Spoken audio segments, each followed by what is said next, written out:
Assalamualaikum warahmatullahi wabarakatuh. Siswa-siswi beriman, apa kabar kalian semuanya? Semoga senantiasa dalam kondisi sehat walafiat.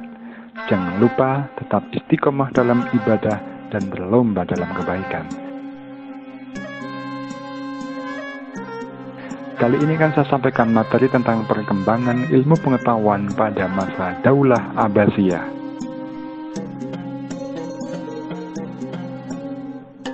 Dan diharapkan setelah mempelajari materi ini, kalian dapat menjelaskan yang pertama adalah kondisi pemerintahan pada masa Daulah Abbasiyah. Yang kedua menjelaskan perkembangan ilmu pengetahuan pada masa Daulah Abbasiyah. Yang ketiga menjelaskan perkembangan kebudayaan pada masa Daulah Abbasiyah. Dan yang terakhir menjelaskan hikmah mempelajari sejarah pertumbuhan ilmu pengetahuan pada masa Daulah Abbasiyah.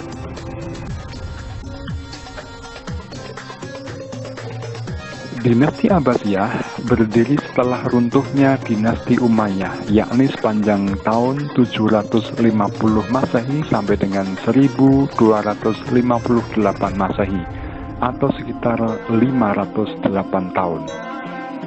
Jika dihitung dari masa Nabi Muhammad SAW, maka 118 tahun setelah wafatnya Nabi Muhammad SAW berdirilah dinasti Abbasiyah, merupakan kelanjutan dari dinasti sebelumnya, yaitu dinasti Umayyah. Dinasti ini didirikan oleh Abdullah As-Saffah bin Muhammad bin Ali bin Abdullah bin Abbas atau Abu Abbas As-Saffah. Dia adalah keturunan dari Al-Abbas, paman Nabi Muhammad SAW. Sebagai bagian dari keluarga dekat Nabi Muhammad, keturunan Al-Abbas merasa memiliki hak untuk memegang pemerintahan Islam sepeninggal Rasulullah, hingga muncullah sikap-sikap memberontak dan menentang Bani Umayyah. Pola pemerintahan yang diterapkan oleh Daulah Abbasiyah berbeda-beda sesuai dengan perubahan politik, sosial, dan budaya. Para sejarawan membagi masa pemerintahan Daulah Abbasiyah menjadi 5 periode. Yang pertama, masa pengaruh Persia. Periode ini berlangsung selama 97 tahun, tepatnya tahun 750 sampai dengan 847 Masehi.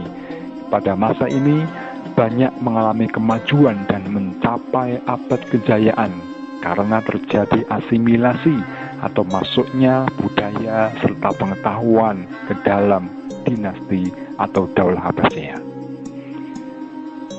Periode yang kedua adalah masa pengaruh Turki.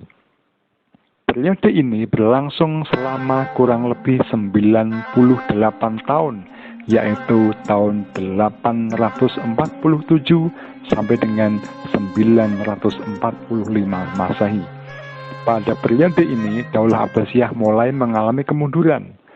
Pada saat Al-Mu'tasim menjabat sebagai khalifah, memasukkan orang-orang Turki sebagai penyokong pemerintahannya, namun justru mengambil alih kekuasaan.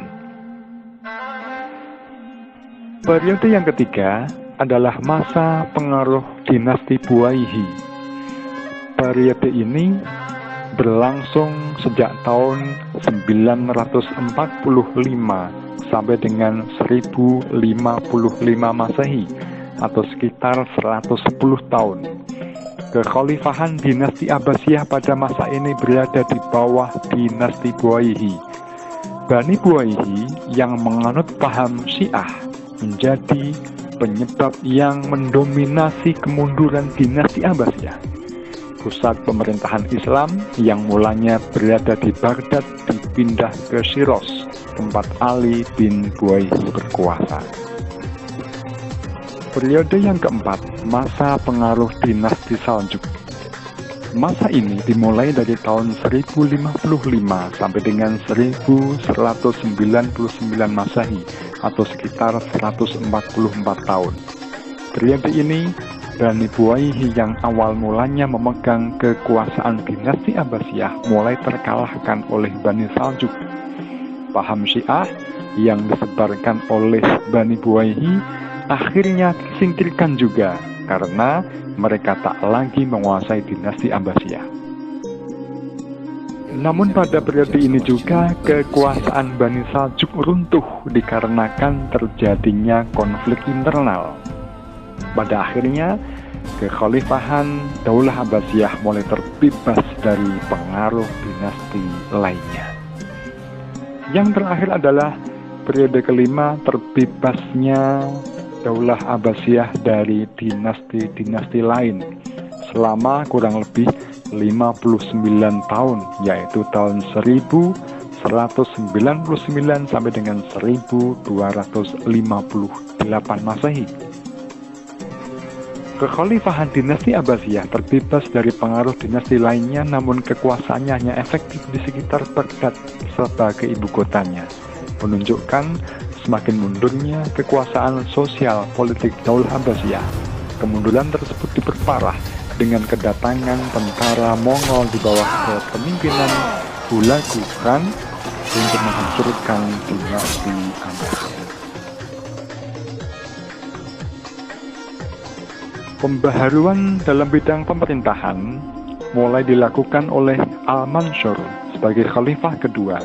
Pada tahun 762, Khalifah Al-Mansur memindahkan ibu kota yang semula di Hasimiyah dekat Kufah dipindah ke Baghdad. Kemudian menertibkan pemerintahannya dengan cara pertama, membuat lembaga yudikatif dan eksekutif. Dua, mengangkat wazir sebagai koordinator kementerian.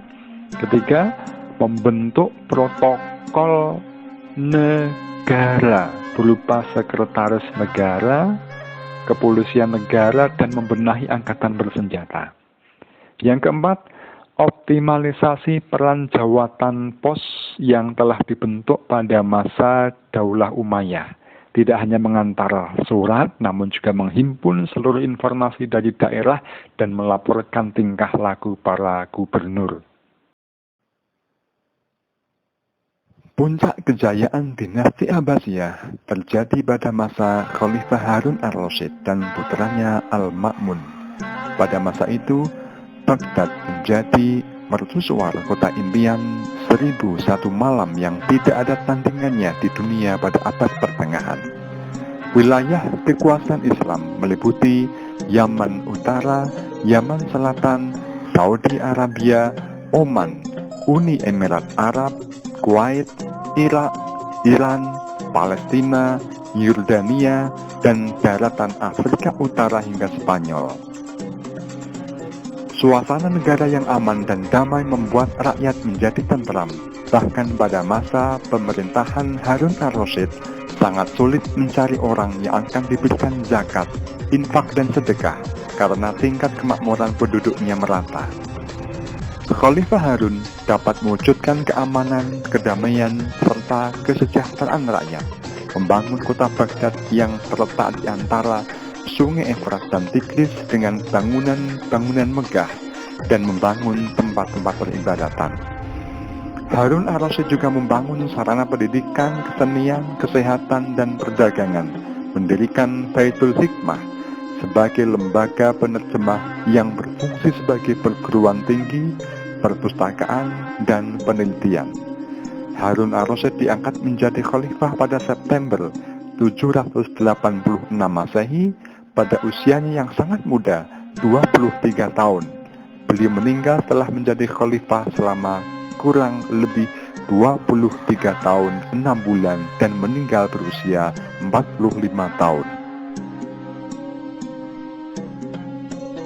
Sepeninggal beliau dilanjutkan oleh Al-Ma'mun yang juga memiliki rasa perhatian terhadap pendidikan ilmu pengetahuan yang sangat tinggi. Khalifah Al-Ma'mun adalah khalifah yang juga dikenal sebagai khalifah yang sangat cinta kepada ilmu filsafat. Pada masa pemerintahannya, penerjemahan buku-buku asing digalakkan.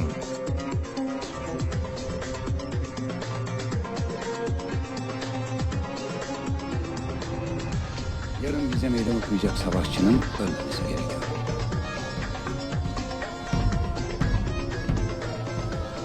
Pada tahun 565 Hijriah atau 1258 Masehi, tentara Mongol yang berkekuatan sekitar 200.000 orang tiba di salah satu pintu Baghdad. Khalifah Al-Mu'tasim, penguasa terakhir Bani Abbasiyah di Baghdad, yaitu tahun 1243 sampai dengan 1258 Masehi, betul-betul tidak berdaya dan tidak mampu membendung topan tentara Hulagu Khan. Mereka semua, termasuk wazir, dibunuh dengan leher dibantung secara bergiliran. Dengan pembunuhan yang kejam ini berakhirlah kekuasaan Abbasiyah di Baghdad. Kota Baghdad sendiri dihancurkan merata dengan tanah sebagaimana kota-kota lain yang dilalui tentara Mongol tersebut. Walaupun sudah dihancurkan, Hulagu Khan memantapkan kekuasaannya di Baghdad selama 2 tahun sebelum melanjutkan gerakan ke Syria dan Mesir.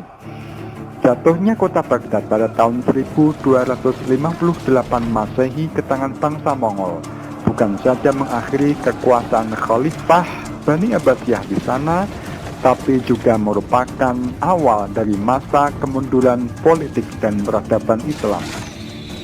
Karena Baghdad sebagai pusat kebudayaan dan peradaban Islam yang sangat kaya dengan khazanah ilmu pengetahuan itu ikut pula lenyap di bumi hanguskan oleh pasukan Mongol yang dipimpin Hulagu Khan tersebut.